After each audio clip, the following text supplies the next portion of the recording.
Film की शुरुआत में हम जूली नाम की एक लड़की को देखते हैं जिसकी उम्र 19 साल होती है और वो दुनिया की सबसे बड़ी एडल्ट फिल्म स्टार बनना चाहती है। इसीलिए वो लास वेगस आई होती है और यहाँ पर वो एक एजेंसी में जाती है जहाँ पर उससे एक कॉन्ट्रैक्ट पर साइन करवाया जाता है और यहीं पर हम बेयर नाम के एक आदमी को देखते हैं। बेयर जूली का डायरेक्टर होता है। जूली का ये पहला शूट था, इसीलिए बेयर उसे पहले ही सारी बातें समझा रहा होता है। उसके बाद बेयर के असिस्टेंट एलेक्स को दिखाते हैं। एलेक्स जूली को बताता है तुम्हें वॉशरूम जाकर खुद को अच्छे से साफ करके आना है, फिर हम शूटिंग शुरू करेंगे। जिसके बाद जूली वॉशरूम में आ जाती है, लेकिन जूली शूट के बारे में सोचकर काफी डर रही थी क्योंकि उसका को एक्टर एक भारी भरकम आदमी था और ये उसका पहला शूट होने वाला था। वॉशरूम से बाहर आकर वो बेयर से कहती है मुझे लगता है मैं ये शूट नहीं कर पाऊंगी, जिस पर बेयर उसे समझाते हुए कहता है शुरुआत में सभी को ऐसा ही लगता है। आज तुम जितने भी बड़े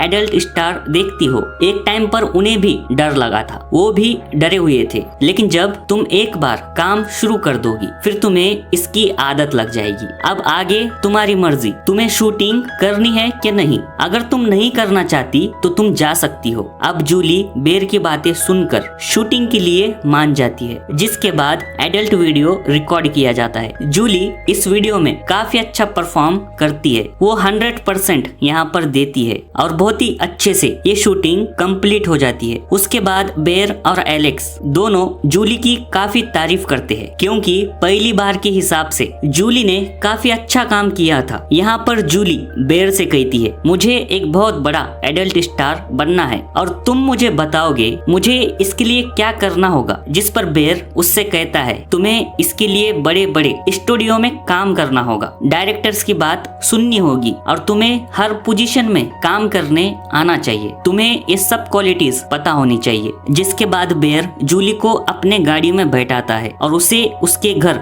ड्रॉप कर देता है। अब रात में हम जूली को उसके रूम में देखते हैं जहाँ पर उसके रूममेट भी होते हैं और ये दोनों भी जूली की तरह एडल्ट स्टार बनना चाहते हैं। फिर अगले सीन में हम जूली के साथ उसकी दोस्त नताशा को देखते हैं जो काम के सिलसिले में एक स्टूडियो पर जाते हैं और यहाँ आकर इन दोनों को पता चलता है कि यहाँ पर काम करने के लिए उन्हें माइक नाम के एक एजेंट के थ्रू आना होगा। जिसके बाद हम इन दोनों को अगले दिन माइक के साथ देखते हैं और यहाँ पर इन दोनों का फोटोशूट होने वाला था। तभी जूली यहाँ पर एक एवा नाम की लड़की को देखती है जो एक फेमस एडल्ट स्टार होती है और सभी लोग उसे स्पीगलर गर्ल के नाम से जानते हैं। इसका मतलब था स्पीगलर एक बहुत बड़ी कंपनी का नाम होता है जहाँ एवा काम करती है, इसलिए एवा को यहाँ पर काफी ज्यादा रिस्पेक्ट मिल रही थी और एवा को ऐसे देखकर जूली को काफी जलन होती है। वो कहीं ना कहीं एवा की तरह एक बहुत बड़ी एडल्ट स्टार बनना चाहती है और मेकअप के दौरान जूली नताशा से पूछती है क्या तुम्हें पता है स्पीगलर गर्ल बनने के लिए मुझे क्या करना होगा। जिस पर नताशा कहती है कि तुम्हें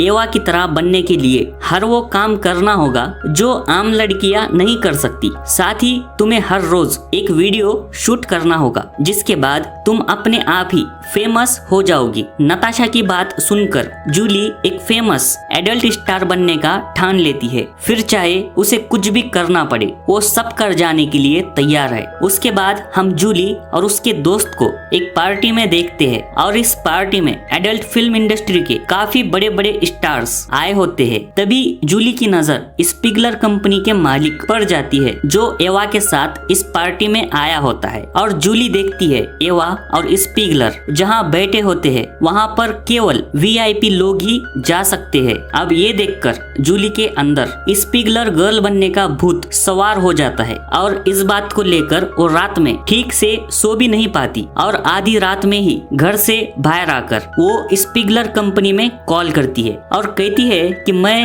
एक स्पीगलर गर्ल बनना चाहती हूँ। लेकिन जूली को फोन पर बताया जाता है कि स्पीगलर गर्ल वही लोग बन सकते हैं जो लोग पहले से ही काफी फेमस हो, साथ ही उन्हें हर पोजीशन में परफॉर्म करने आना चाहिए। इसके अलावा सोशल मीडिया पर काफी ज्यादा फॉलोअर्स होने चाहिए। लेकिन जूली के तो सोशल मीडिया पर ज्यादा फॉलोअर्स ही नहीं थे और ना ही उसकी कोई वीडियो वायरल हुई थी, इसीलिए स्पिगलर कंपनी के लोग उसे रिजेक्ट कर देते हैं, जिसे सुनकर जूली काफी उदास होती है। लेकिन अगले दिन उसे एक हाई प्रोफाइल जगह से शूटिंग के लिए बुलाया जाता है, इसीलिए वो वहाँ पर पहुँच जाती है, जहाँ पर वो 2 लोगों के साथ एक एडल्ट वीडियो शूट करती है और शूटिंग खत्म कर अपने दोस्तों के साथ एक जगह चिल करती है और गाने गाने लगती है। जूली को देखकर अब ऐसा लग रहा था जैसे मानो उसकी लाइफ में अब एक खुशी आ चुकी हो। अगली सुबह माइक उसे फिर से एक हाई प्रोफाइल वीडियो में काम करने के लिए कहता है और साथ ही उसे बताता है ये काफी ज्यादा रफ वीडियो होने वाला है, जिसमें तुम्हारे बाल खींचे जाएंगे, तुम्हारे मुंह पर थूक आ जाएगा, तुम्हें थप्पड़ मारे जाएंगे और तुम्हें काफी तकलीफ भी दी जाएगी। अब ये सब जानने के बाद भी जूली काम करने के लिए मान जाती है, जिसके बाद हम इस वीडियो का शूट देखते हैं। यहाँ पर जूली के बाल खींचे जाते हैं, फिर उसे जोर जोर से मारा जाता है और साथ ही उसके चेहरे पर थूका भी जाता है। इन सब से जूली को काफी दर्द होता है, इसीलिए जूली शूटिंग के बीच में ही उन्हें रुकने के लिए कहती है और बीच में ही शूट छोड़ने की वजह से वो लोग जूली को इस काम के पैसे भी नहीं देते। और जब माइक को इस बारे में पता चलता है तो वो भी जूली को उसके कंपनी से बाहर का रास्ता दिखा देता है। इसके बाद हम जूली को देखते हैं जो कुछ टाइम पहले खुशी से झूम रही थी, लेकिन अब उसकी खुशी जा चुकी थी। वो काफी उदास होती है,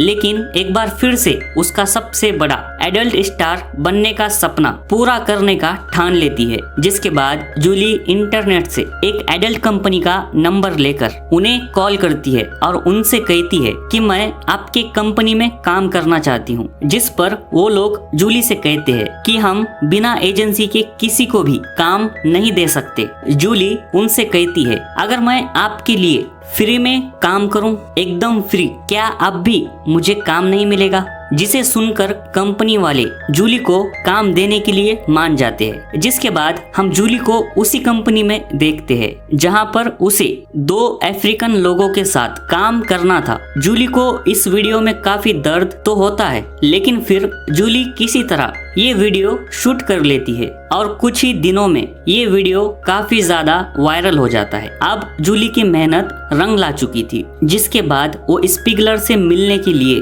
पहुंच जाती है और कहती है कि मैं आपकी कंपनी स्पिगलर कंपनी के साथ काम करना चाहती हूँ। जिस पर स्पिगलर उससे कहता है तुम्हें अपने बारे में कुछ ऐसा बताना होगा जिसे सुनकर मुझे लगे कि तुम्हारे अंदर स्पिगलर गर्ल बनने की भूख है, एक जुनून है। जिस पर जूली कहती है कि मैंने हाल ही में एक रफ वीडियो में काम किया है 2 अफ्रीकन लोगों के साथ, हर पोजीशन में मैंने उनके साथ काम किया है। अगर तुम चाहो तो वो वीडियो देख सकते हो। और वो वीडियो एक ही हफ्ते में काफी ज्यादा वायरल हो चुका है, जिस वजह से मेरे सोशल मीडिया पर 2 लाख फॉलोअर्स हो गए हैं। और तुम्हें याद रहे ये सब मैं पैसों के लिए नहीं कर रही, बल्कि अपने मजे के लिए कर रही हूँ। जूली की बातें सुनकर स्पिगलर काफी इम्प्रेस होता है और जूली को अपने कंपनी में रखने के लिए मान जाता है। उसके बाद हम जूली को स्पिगलर कंपनी के एक वीडियो में शूटिंग करते हुए देखते हैं। अब जूली को काफी ज्यादा काम मिलने लगा था। इस पॉइंट पर आकर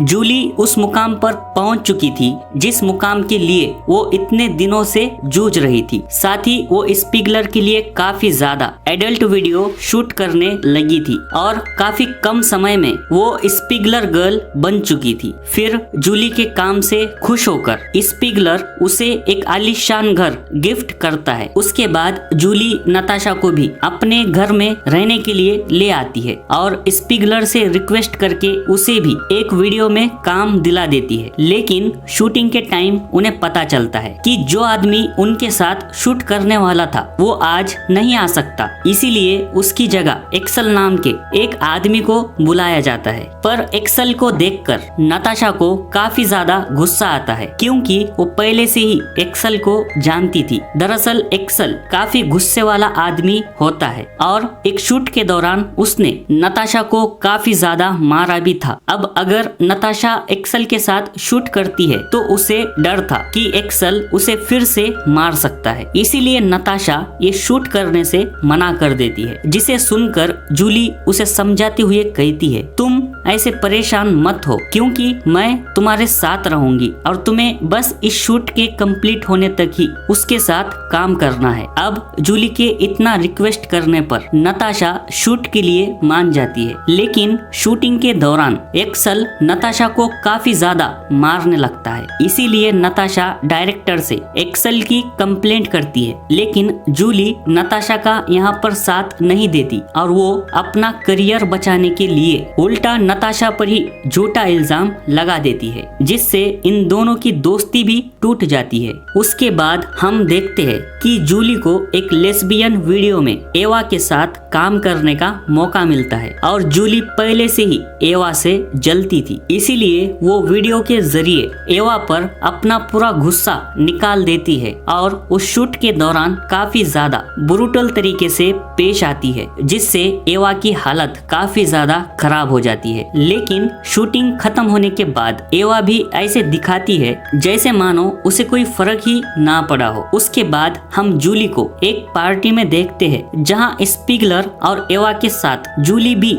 वीआईपी जगह पर बैठी होती है, लेकिन यहाँ पर उसे काफी अकेलापन महसूस हो रहा था और वो काफी उदास भी लग रही थी, क्योंकि उसने अपना सपना तो पूरा कर लिया था, लेकिन इन सब से उसे जरा भी खुशी नहीं मिल रही थी। उसके बाद पार्टी से वापस आते समय जूली रास्ते में ही गाड़ी रुकवा कर वहाँ से उतर जाती है, जिससे हमें पता चलता है जूली ने स्पीगलर की कंपनी छोड़ दी है, क्योंकि वो फेमस होने के बाद काफी अकेली हो चुकी थी। और इसी के साथ ये मूवी यहीं पर खत्म हो जाती है।